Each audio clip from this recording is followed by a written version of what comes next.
Welcome back to Her Kindle Stories, where we share real experiences from women who learned that sometimes the strongest revenge isn't loud, it's quiet dignity. Today's story comes from Priscilla Evans, a 72-year-old woman from Columbus, Ohio.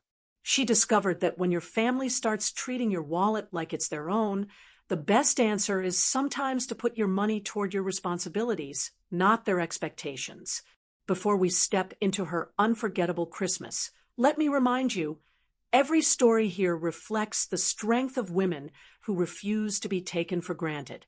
So hit that subscribe button and ring the bell, because every day we bring you new stories of women who turned their hardest struggles into their greatest freedom.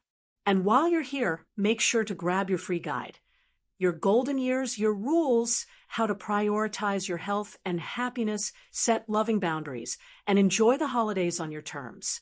You'll find the link in the pinned comment. Now, let's walk into Priscilla's story, a December she'll never forget when her son and his wife thought she would pay for their family trip, and instead, she chose peace of mind. I live a steady, quiet life in Columbus. Most evenings, it's just me and a cup of tea. I've been widowed for nearly a decade, and while I miss my husband dearly, I've learned to find comfort in routine. I keep my bills paid, my house tidy, and my small garden trimmed, even in winter when the frost curls around the edges of the yard. That Tuesday evening in mid-December, my son Walter and his wife Carolyn came by unannounced. I knew it wasn't a social visit the minute they walked in. Carolyn dropped her big purse onto the chair with a heavy thump, and Walter tossed his jacket across the sofa instead of hanging it up like he normally would. Their faces told me all I needed to know. They weren't there to check on me. They needed something. I poured myself a cup of tea and offered them some, but they both shook their heads. Carolyn leaned forward at the kitchen table, clasping her hands together. Walter tapped his fingers against the wood like a boy caught doing something wrong. "Mom," Carolyn began, "we have a small problem this Christmas." Walter kept his eyes on the table. He didn't look me in the eye, just like when he was a boy trying to get out of trouble. Carolyn took a deep breath and pressed on. "My parents are planning a big Christmas gathering in Colorado this year. They've already arranged the activities, and all the cousins are coming. We really don't want our kids to miss out.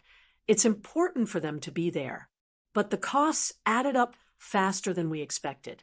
Flights, hotel, rental car. When we checked the numbers this morning, it's just over $3,600. Walter finally glanced up. His voice was soft, almost pleading. "We thought maybe you could help us cover it, Mom.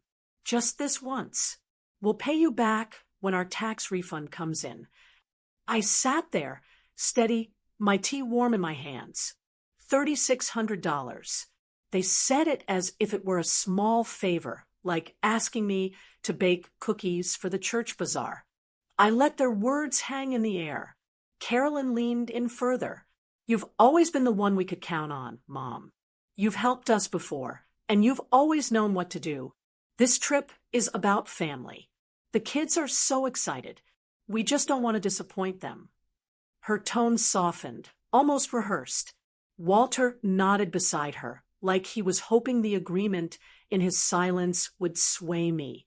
I didn't rush to fill the silence. I let it stretch, solid and unbroken. I took a slow sip of tea, set the cup carefully back on its saucer, and looked straight at them. Then I smiled. Not the polite smile I use at church, not the one I give when I'm trying to smooth things over. This smile came from a deeper place, a place of knowing. Perfect timing. I said calmly, "I just spent that money on my property taxes." The room went still. Carolyn blinked, like she hadn't heard me right. "Your property taxes?" "Yes," I said, my voice even. "The bill came due. I paid it last week. $3,800. Nearly the same amount you're asking for. But that was my responsibility, and I took care of it."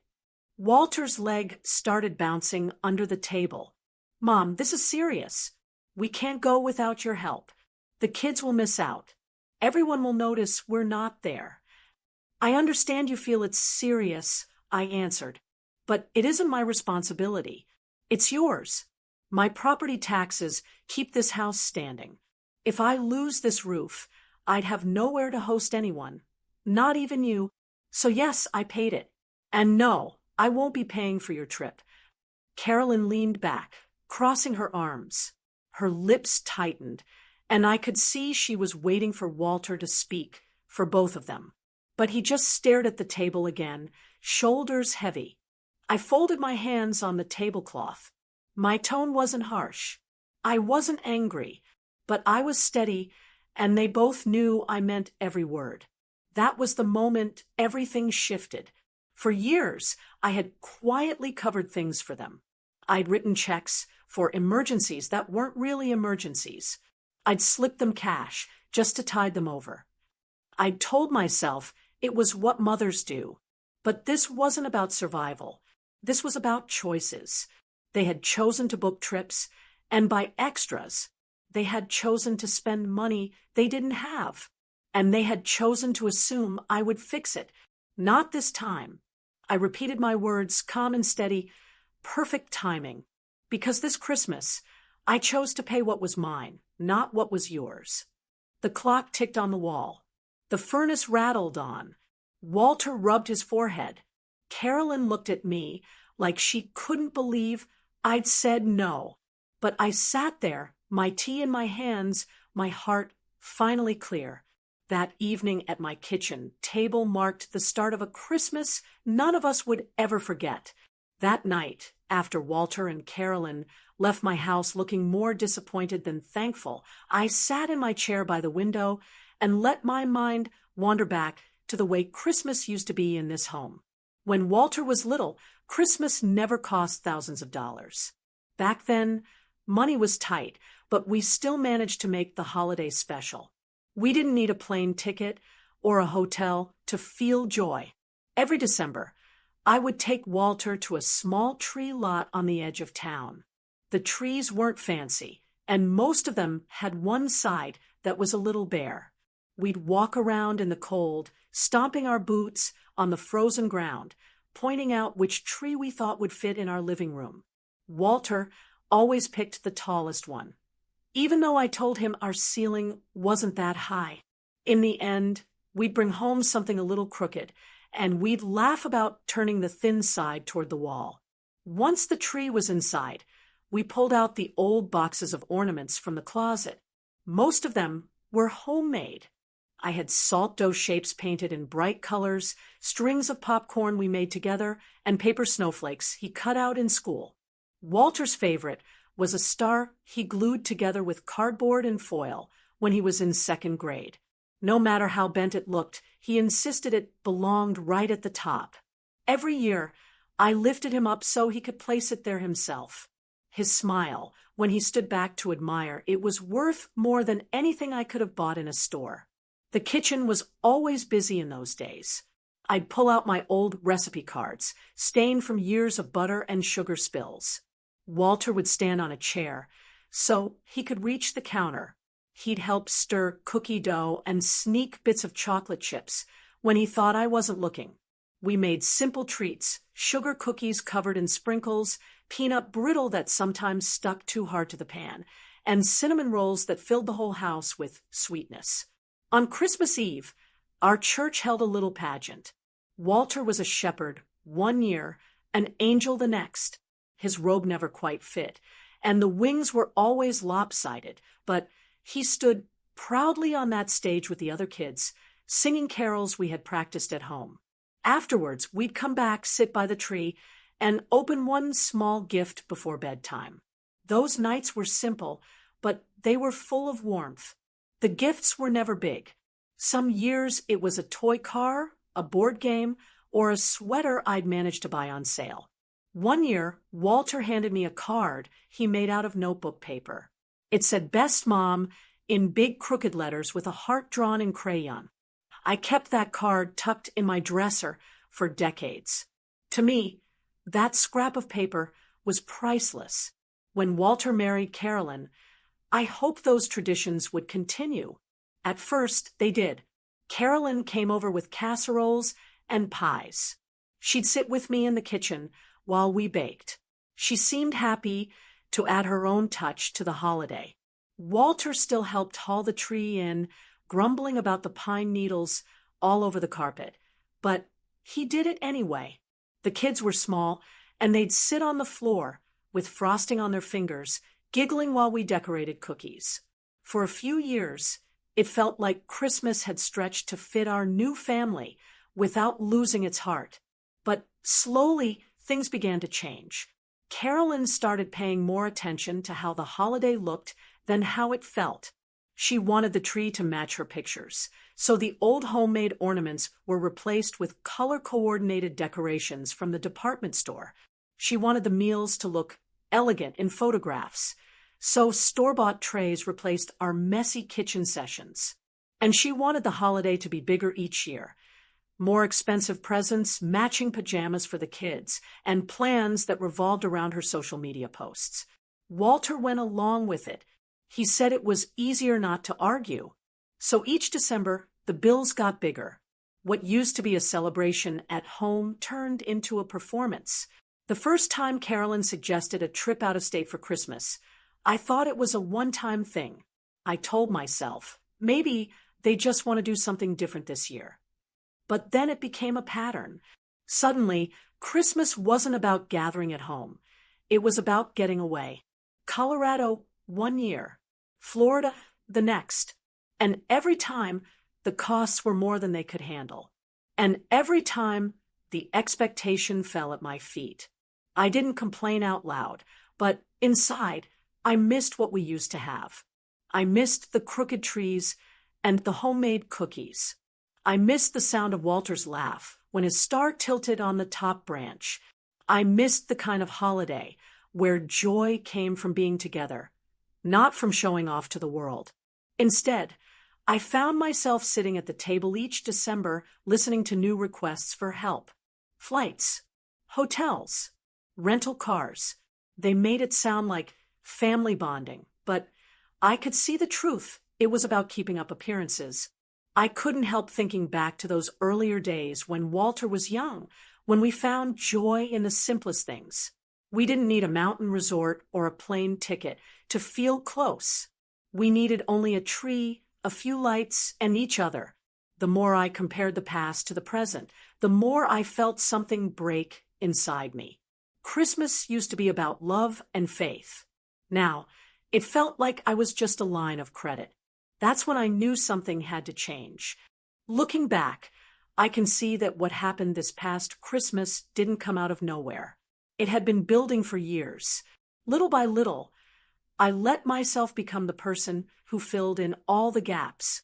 At first, I told myself it was only temporary, just until they found their footing. But temporary turned into routine. About 8 years ago, Carolyn called one afternoon in early June. She said the kids had been invited to a summer camp with their cousins, and everyone else had already paid. It's such a wonderful opportunity, she told me. They'll learn teamwork, swimming, and outdoor skills. We don't want them to miss out. She hinted that the deadline was just days away. The camp fee was close to $600. Walter's paycheck had already been stretched, and she said they'd hate for their kids to be the only ones who couldn't go. I hesitated but wrote the check. I wanted my grandchildren to have good memories, so I convinced myself I was helping. That summer became the first of many. Each year, there was a new activity, a new fee, a new reason why I should step in.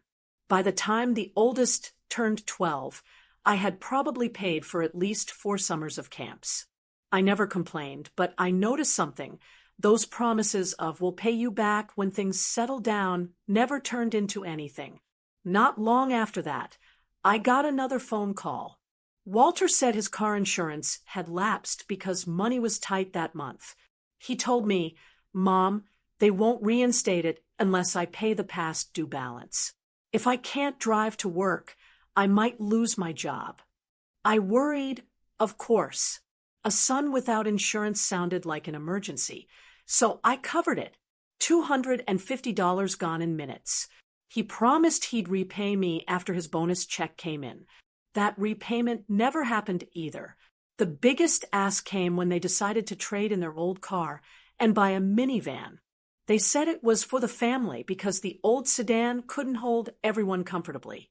Walter told me they had the monthly payment figured out, but the down payment was higher than they expected. I asked how much. Carolyn answered quickly, $3,000. She said it as though it was nothing, as though everyone had that kind of cash sitting in a drawer. I hesitated, but again, I gave in. At the time, I justified it by telling myself it was for the safety of the children. But deep down, I knew I was letting myself be pulled into their pattern again. The travel requests came soon after that. One year, they talked about taking the kids to Florida during spring break. Carolyn dropped hints at every family dinner about how flights were expensive and hotels were out of reach. She told me, "Memories matter more than money, Mom. Don't you think?" I didn't say yes, but I didn't say no either. That gray silence gave her hope, and she kept pressing. I ended up paying for part of their airfare that year. Then it became a cycle. A vacation to the beach one year. A ski trip idea the next. Always just out of reach. Always needing a little help. They weren't emergencies. They were choices. Choices to live bigger than their paycheck allowed. The hardest part was that they made these requests sound like family bonding. "We want the kids to have experiences," Carolyn would say. Or, "Everyone else is going, we don't want to be left out." Those words tugged at me, because what grandmother doesn't want her grandchildren to feel included? So, I caved more than I should have. Each time, though, something inside me felt unsettled. I knew what a real emergency looked like. I had lived through them myself. Broken appliances when I couldn't afford a new one, medical bills when I didn't have insurance, long stretches of scraping by until the next paycheck. Vacations and camps were not emergencies. They were luxuries. And yet, I was treating them as if they were life or death. Over the years, I found myself writing checks quietly, telling no one, not even my closest friends. I didn't want to hear them say what I already knew, that I was being used. I told myself it was for the sake of the grandkids. I told myself I was keeping peace in the family. But the truth was, I was afraid. Afraid that if I said no, I'd be seen as cold or unloving. Afraid Walter and Carolyn would pull away, and that I'd lose the closeness I craved with the children. It's hard to admit, but a part of me worried more about their opinion of me than about my own financial stability. Every time I gave in, I felt smaller, like I was shrinking into the background of my own life. The guilt weighed heavy. When I said yes, I felt drained and resentful. When I considered saying no, I felt selfish. It seemed I couldn't win either way. The moment that really opened my eyes came 2 years ago. They invited me over one evening after Thanksgiving. The living room was piled high with new electronics and toys, things they said were for the kids. I recognized the price tags. A gaming console, a flat-screen TV, expensive headphones. It looked like a store display. That same week, Carolyn had asked me for money to cover a tight month. Standing in their living room, I realized the truth. My help wasn't going toward needs. It was covering the gap between their spending and their income. That night, driving home, I asked myself a hard question.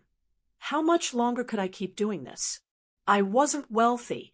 My income was steady but limited. Every dollar I gave them was a dollar I couldn't use for my own bills, my own health, my own peace of mind. I wanted to believe that my giving was helping them become more stable, but the evidence was right in front of me. The more I gave, the more they asked. The more I stepped in, the less they took responsibility. That was the breaking point for me. It wasn't just about money anymore. It was about respect. They had stopped seeing me as their mother and started treating me like their bank. When the travel request came this past December, I saw it for what it was, the next step in a long line of choices they wanted me to pay for. And for the first time, I knew deep down that my answer had to be no.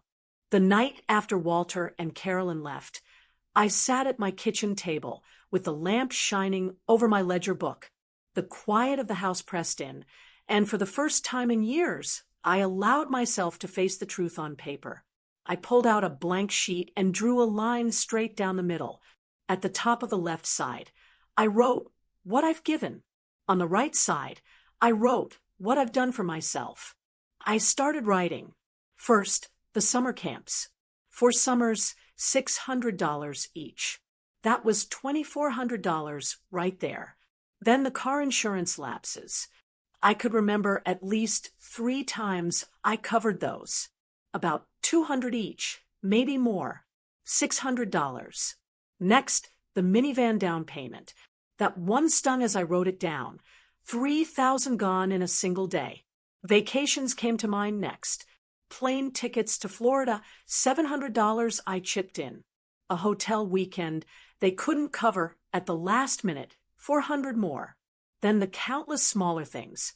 Groceries when they said their card wouldn't clear, gas money slipped into Walter's hand, cash for school field trips, babysitting where I covered not just the food but the extras that came with kids in the house.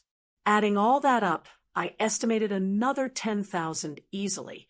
By the time I stopped writing, the left column was filled with numbers. I added them slowly, line by line. My pencil scratched across the paper, and when I circled the total, my stomach tightened. Close to $25,000 in less than a decade. $25,000. A sum that could have been a savings cushion for me. Money I would never see again. Then I looked at the right column. What I've done for myself. I stared at the blank space for a long time before I could think of anything. Finally, I wrote new winter coat, $60. Small day trip with a church friend, $100. A few books from the thrift shop, maybe 30 in total. And that was about it. The imbalance nearly took my breath away. On one side, thousands upon thousands poured out. On the other side, scraps. As I sat there, my eyes drifted to the envelope sitting near my checkbook, the one that had come in the mail earlier that week. My property tax bill. Every December, it arrived like clockwork. And every December, it filled me with dread. The amount was never small. This year, it was $3,800.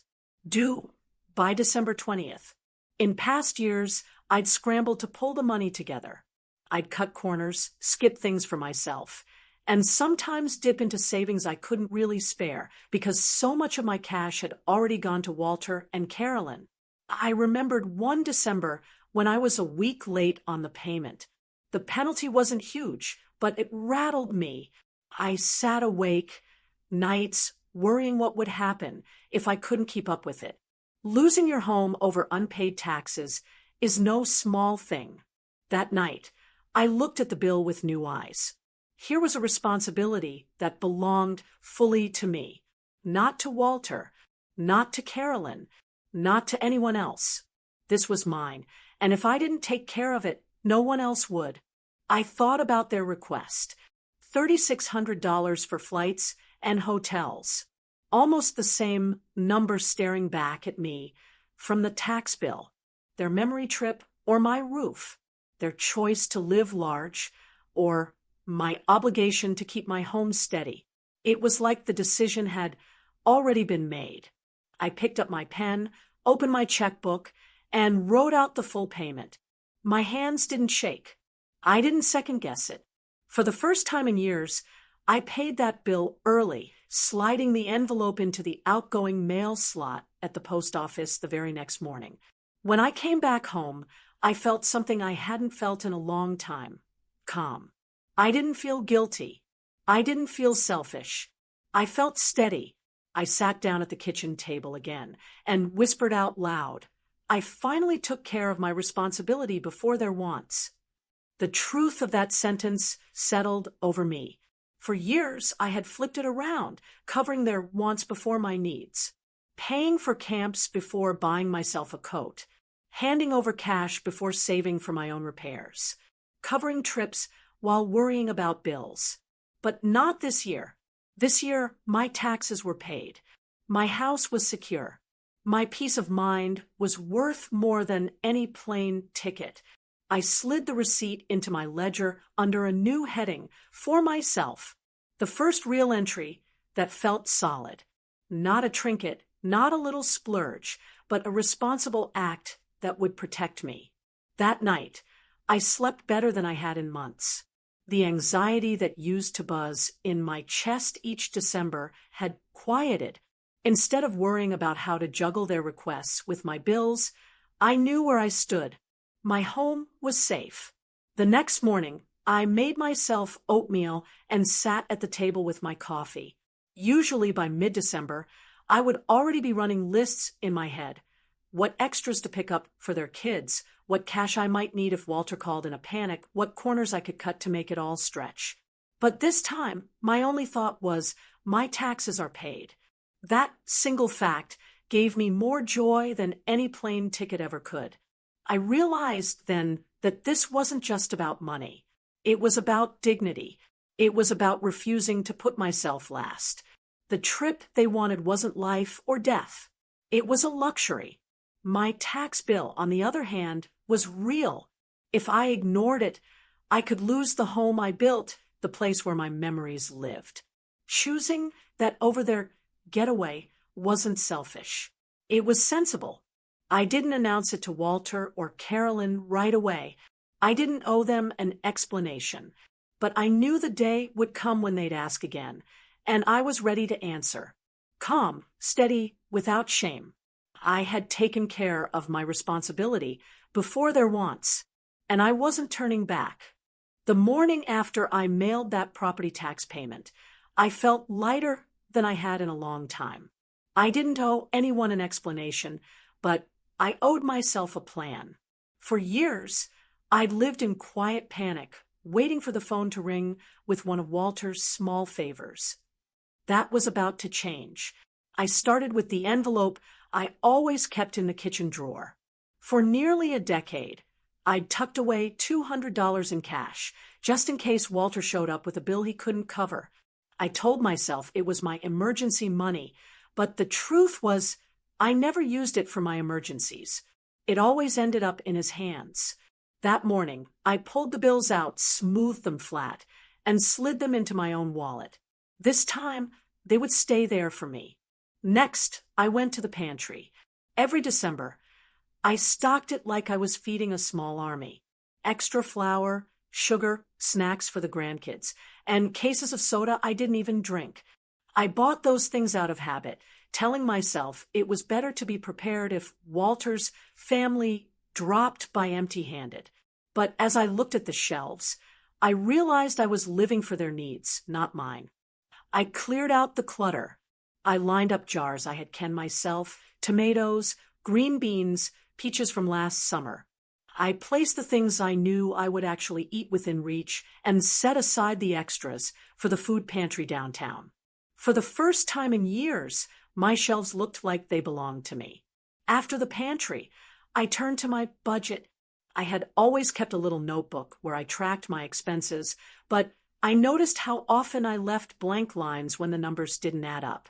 This time, I wrote everything down clear and honest.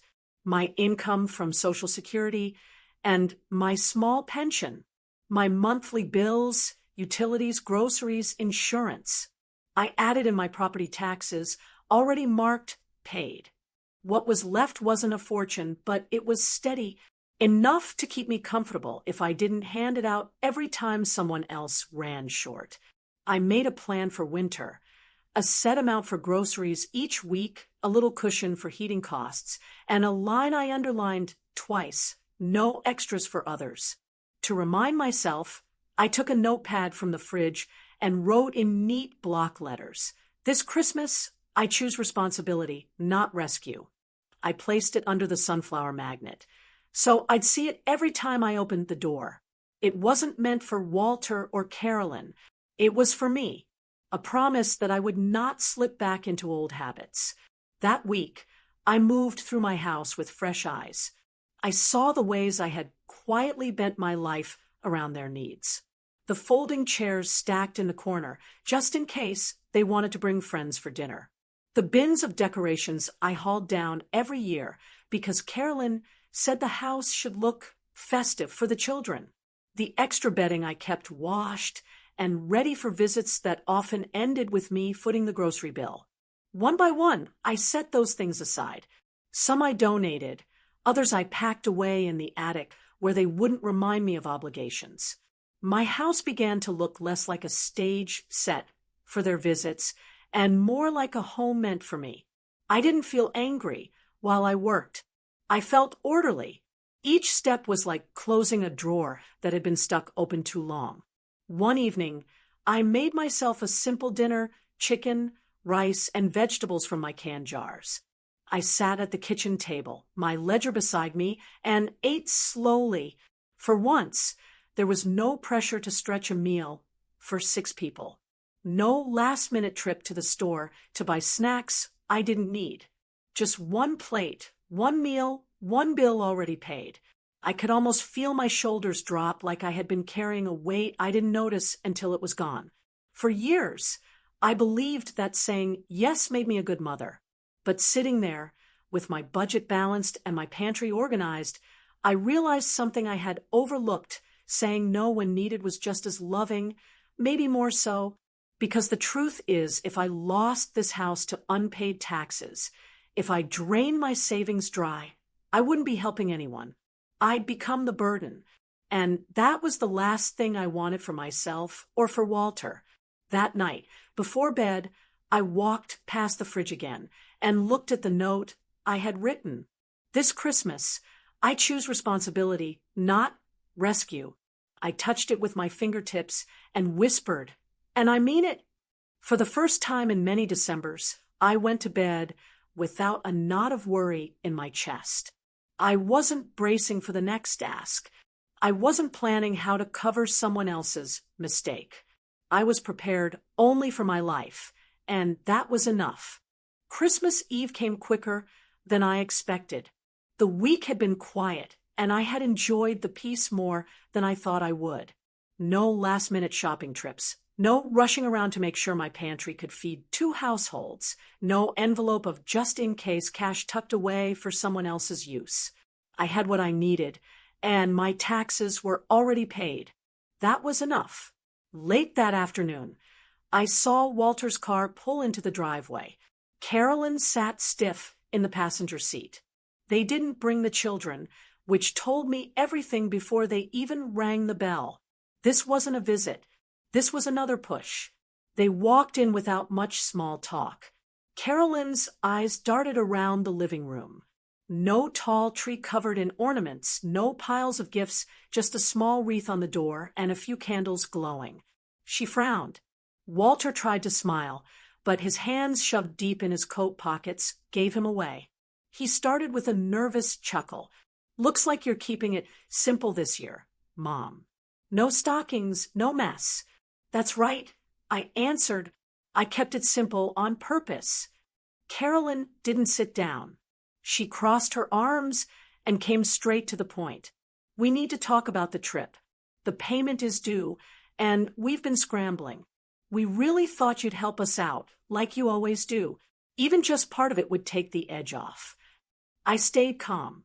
I motioned for them to sit, but Carolyn remained standing. Walter finally lowered himself into a chair, tapping his knee against the leg of the table. I spoke evenly. "I already told you. The money went to my property taxes. That was my bill, and it's taken care of." Carolyn's voice rose. "You spent thousands on taxes instead of helping your own family make memories? This is Christmas. Bills can wait. Family should come first." I met her eyes. If I can't keep this roof, where would family even gather? Taxes don't wait. They come due whether you plan for them or not. I paid them because it was my responsibility. Walter shifted uncomfortably. Mom, you don't understand how hard it is for young families right now. Groceries cost more, gas costs more. Everything's gone up. We're doing the best we can. I leaned forward slightly.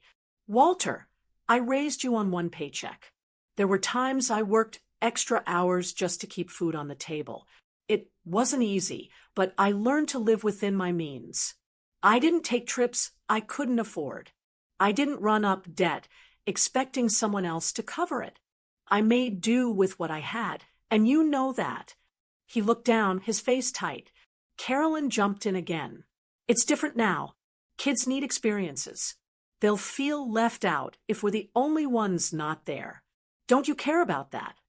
I care very much, I said softly. That's why I've helped for years.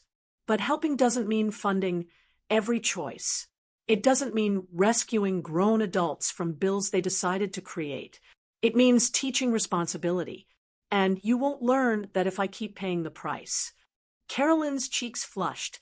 So what, you're just going to sit here with your bills paid while we struggle? I kept my voice steady. Yes, because those bills are mine, and the trip is yours. I'm not angry. I'm not punishing you. But I will not keep pouring my savings into trips and extras that don't belong to me.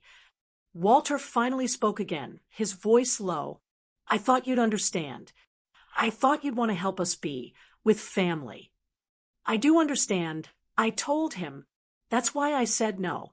Because if I say yes every time, you'll never learn to stand on your own. You'll never know what it feels like to budget, to cut back, to do without. And that lesson is worth more than any plane ticket. The room went quiet. The clock ticked on the wall, filling the silence. Carolyn let out a sharp breath. It's selfish, Virginia. You're putting your own comfort ahead of your family. I shook my head. No, Carolyn, I'm putting responsibility ahead of rescue. There's a difference. You two are capable of handling your choices. And I believe you'll find a way, but it won't be with my checkbook. Walter rubbed the back of his neck, just like he used to do when he was a teenager caught in a lie. Carolyn grabbed her purse and slung it over her shoulder. Come on, Walter. Clearly your mother has her priorities. He hesitated for a moment, then stood without meeting my eyes. They headed for the door. Before they left, I added one last thing, my tone calm but firm. I hope you know this comes from love. Tough love, maybe, but love all the same. You'll survive this. You'll figure it out. But not on my back anymore. They didn't answer. The door closed behind them, and I heard the car pull out of the driveway. I sat back down at the table, my hands wrapped around my cooling cup of coffee. For the first time in many years, I didn't feel guilty after a confrontation. I didn't second-guess my words. My heart was calm. They would have to face the consequences of their choices, and I would finally stand firm in mine. That Christmas Eve, instead of staying up late baking and wrapping, I went to bed early with my bills balanced and my conscience clear. For once, the holiday belonged to me, not to their demands. Like this video if you believe every woman deserves one holiday for herself. Share it with a friend who needs to hear it. And if you've watched this far but haven't subscribed, tell us why in the comment. Christmas morning arrived cold and still. I woke up early out of habit, but instead of rushing into the kitchen to prepare for a house full of people, I moved slowly. I made myself a cup of coffee, added a little cream, and sat by the window watching the snow drift across the street. For the first time in years, my morning wasn't filled with noise or endless tasks. It was just me, my home, and the steady comfort of knowing everything important was paid for. After breakfast, I pulled open the drawer of my desk where I keep my important papers. I slid my receipt from the property tax payment into the folder labeled Home. I paused for a moment with my hand resting on the folder. That slip of paper represented more than just money. It represented peace. I whispered to myself, that's my gift this year, peace of mind. Later, I got ready for church. The service was simple, with carols and a short message about gratitude. I sat in the pew, feeling lighter than I had in years. No secret worry about unpaid bills. No knot in my stomach wondering what Walter or Carolyn might ask me for next. Just a quiet sense that I had finally put my own responsibilities first. When I returned home, I heated up a bowl of soup and made a sandwich. It wasn't a feast, but it was enough. I didn't need a table covered in dishes to feel satisfied. My kitchen stayed clean, and I had no rush of dirty pans stacked high like in past years when I tried to cook for 2 families. In the afternoon, my neighbor Mrs. Kelly knocked on the door. She brought over a small plate of cookies wrapped in foil. We sat together at the table, talking about the weather and the Christmas programs on television. She glanced around and smiled. "Your house feels so calm, Priscilla. I don't think I've ever seen you so relaxed at Christmas." She was right. The calm was almost foreign to me, but I welcomed it. That evening, I sat with my coffee again and scrolled through my phone. Walter and Carolyn had posted pictures online. They hadn't made it to Colorado, but they had driven a couple of hours away to a resort town. In the photos, the kids wore matching pajamas in front of a hotel fireplace. Carolyn's caption read, "Making the best of it. Christmas chaos, but worth every penny." At first glance, the pictures looked cheerful, but I studied them closely. Walter's smile looked forced. The kids seemed restless, more interested in the boxes and wrapping paper than the toys inside. And Carolyn had added a second post just an hour later, writing about how expenses piled up, but memories are priceless. I could almost hear the strain behind her words. Priceless memories don't usually come with credit card late fees attached. Scrolling further, I saw friends of theirs commenting, "Looks amazing. So fun. What a magical day." I knew better. I could picture Walter counting the numbers in his head, wondering how long it would take to pay it off. I could imagine Carolyn snapping at him to smile bigger for the camera, to make it look perfect. That was their choice. Their chaos wasn't mine to manage anymore. I set the phone down and looked around my quiet house. My small wreath on the door, a candle glowing in the window, my pantry organized with what I needed. No stress, no performance, just steadiness. I took another sip of coffee and thought to myself, peace doesn't just arrive. You choose it. And this year, I had chosen it. Dinner that night was simple again. A baked potato, steamed vegetables, and a slice of pie I had made for myself. I ate slowly, savoring each bite, not rushing to serve others or to clean up after a big meal I never enjoyed. After dinner, I bundled up and stepped outside for a short walk. The snow crunched under my boots. Houses on my street glowed with lights, some filled with laughter and family, others quiet like mine. I didn't feel lonely. I felt steady, the way a person feels when they finally stop carrying what doesn't belong to them. When I came back inside, I checked on the note still on my fridge. This Christmas, I choose responsibility, not rescue. I touched it with my hand and smiled. The words held true. The difference between my day, and theirs couldn't have been clearer. Their photos online were all about appearances, while my day was about peace. They were tangled in chaos of their own making. I was free from it for the first time in years. As I turned off the lights and prepared for bed, I thought about how much I used to dread this season. Now, I felt gratitude. My bills were paid, my home was steady, and I had reclaimed something I had given away for too long, my peace of mind. That was the real gift of Christmas. January came in cold and sharp. The excitement of the holidays was over, and life settled back into its regular rhythm. For me, that meant quiet mornings with my coffee, evenings reading in my chair, and the steady comfort of knowing my bills were paid. For once, I wasn't carrying anyone else's financial mess. It didn't take long for the phone to ring. One Thursday evening, Walter called. His voice was tense, the way it always got when he was trying to sound calm, but was really upset. "Mom," he started, "the bill came with the late fees. It's worse than we thought. Between the hotel, the food, and the cards we already had running, it's closer to $4,500 now. I don't know how we're going to manage it." I let him talk, keeping quiet. He went on. "I just don't understand how you could spend that much money on taxes when we were drowning. It feels like you chose bills over your family." I took a slow breath. "Walter, I didn't choose bills over family.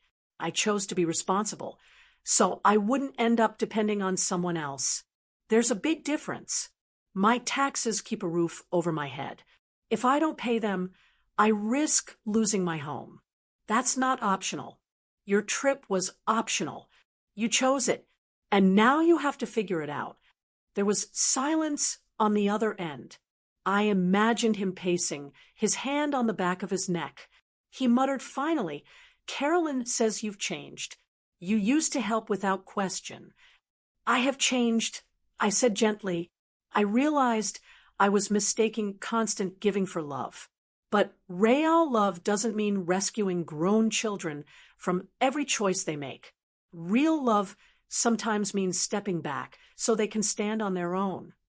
He didn't like that answer. His goodbye was short, and the line went dead. I set the phone down and sat quietly for a moment. In the past, a call like that would have left me shaking, filled with guilt, replaying every word and wondering if I was a bad mother. But this time, my hands were steady. My heart felt calm. I knew I had spoken the truth, and I had nothing to regret. That weekend, I decided it was time to go further. For years, my house had been arranged around Walter and Carolyn's visits. I had folding chairs stacked in the corner, extra bedding washed and ready, bins of Christmas decorations bought because Carolyn said the house needed to look festive for the kids. Much of it wasn't for me. It was for them. I went up into the attic and started sorting. One box held cheap decorations I bought after Carolyn said last year's tree looked too bare. Another box was full of extra blankets and sheets I rarely touched, kept only because I thought I should be ready for sleepovers that never happened. I found a stack of plastic dishes I bought for big family dinners, though I can't remember the last time anyone said thank you. I carried the boxes down, one at a time. Some things I kept: old ornaments Walter made in school, a quilt from my mother, photos that held real memories. But the rest went into bags for donation. The folding chairs, the extra bedding, the bins of lights and baubles, I loaded them into the trunk of my car. The next morning, I drove them to the thrift store and dropped them off. The volunteer asked if I was clearing out for spring. I smiled and said, "I'm making room for what matters." When I came home, the attic felt lighter, almost like the house itself was breathing easier. Without the clutter, it looked more like a home for me and less like storage for someone else's expectations. That evening, I sat at the kitchen table with my ledger. My property tax receipt sat neatly in the folder, my bills were balanced, and I had no hidden envelopes waiting to be handed over. I realized I had done more than just clean my budget. I had cleaned my life. I thought about the years I had said yes, afraid to be seen as unkind, afraid of losing my connection to my grandchildren, afraid of Walter and Carolyn's disappointment. But each yes had chipped away at me. Each yes had taught them to expect more. Now, by saying no, I was teaching something different. Boundaries, responsibility, the truth that love isn't measured by how much money you hand over, but by the example you set. As I turned off the kitchen light, I whispered to myself, "I've given enough. It's time to give something back to me." And I knew deep down it was the right choice. Spring came to Columbus with longer days and softer air.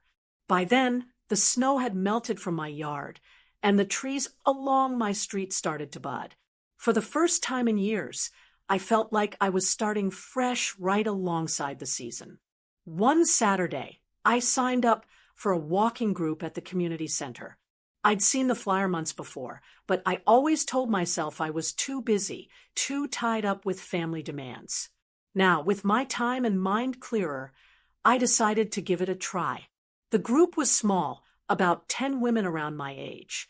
We met in the mornings, walking the path around the park. At first, I was nervous. I hadn't put myself out there in years. But before long, we were chatting about books, gardens, and recipes. Nobody asked me for money. Nobody hinted at bills. They just wanted to know me. Priscilla, the woman who liked to bake bread, who laughed at old stories, who enjoyed the fresh air. I didn't realize how much I'd missed that feeling, being seen for who I am, not what I can provide. As the weeks went on, my life found a steady rhythm. Coffee in the morning, a walk at the park, evenings spent reading or talking with new friends. I began to look forward to Saturdays with the group.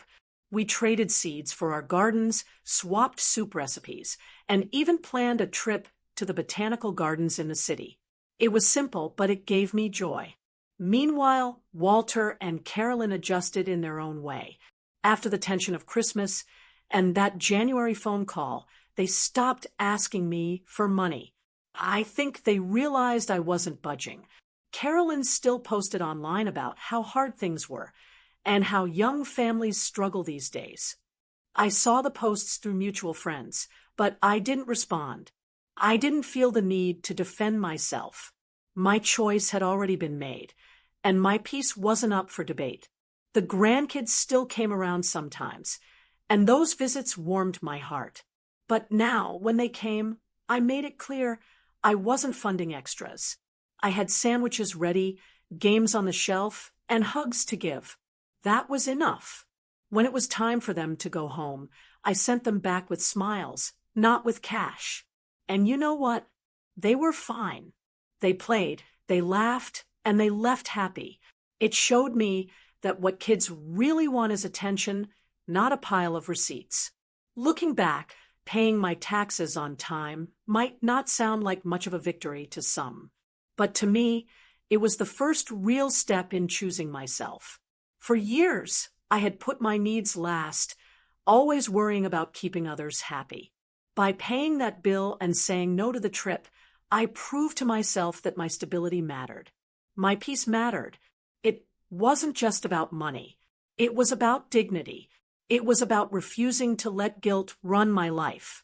These days, when I sit at my kitchen table with my ledger, I see numbers that add up neatly. No hidden holes, no late notices, no panic. I see a woman who finally learned that boundaries are an act of love, both for herself and for her family. Because by standing firm, I'm teaching them a lesson I should have taught years ago. Adults must carry their own weight. Now, I want to ask you something. Have you ever been told you were selfish for paying your bills first? Have you ever been guilted into rescuing someone who created their own problem? Have you ever said yes when every part of you wanted to say no, just to keep the peace? What would happen if you finally said, no more? Think about it. Write it down. And if this story speaks to you, share your own experience in the comments. Because I know I'm not the only one who's been here. I know many of you listening have carried the weight for others until your shoulders ached. And I also know how freeing it feels when you finally put that weight down. So, do me a favor. Click like if you believe peace of mind is worth more than a plane ticket. Share this video with someone who needs to hear that saying no doesn't make you cruel, it makes you whole. And don't forget to subscribe, because every day we bring you stories of women who chose themselves and found strength they didn't know they had. You've given enough. It's time to give something back to yourself. That's what I learned the year I chose property taxes over their Christmas trip, and it has made all the difference. Lastly, download your free ebook titled Your Golden Years, Your Rules, How to Prioritize Your Health and Happiness, Set Loving Boundaries, and Enjoy the Holidays on Your Terms. You'll find the link in the pinned comment.